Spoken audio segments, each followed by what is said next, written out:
एखाद्या नंदादीपाच्या आधारे जर एक छोटा दिवा लावला तर त्या छोट्या दिव्याच्या प्रकाशामध्ये आणि त्या नंदादीपाच्या प्रकाशामध्ये कोणता फरक आढळेल का अर्जुना?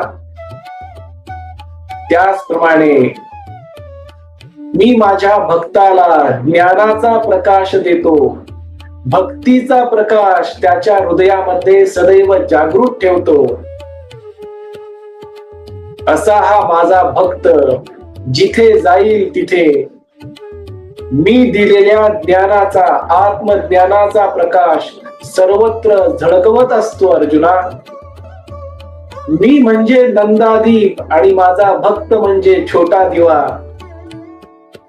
आमचा दोघांचा प्रकाश समसमान, एकसमान प्रत्येकाला प्रकाश देत असतो अर्जुना.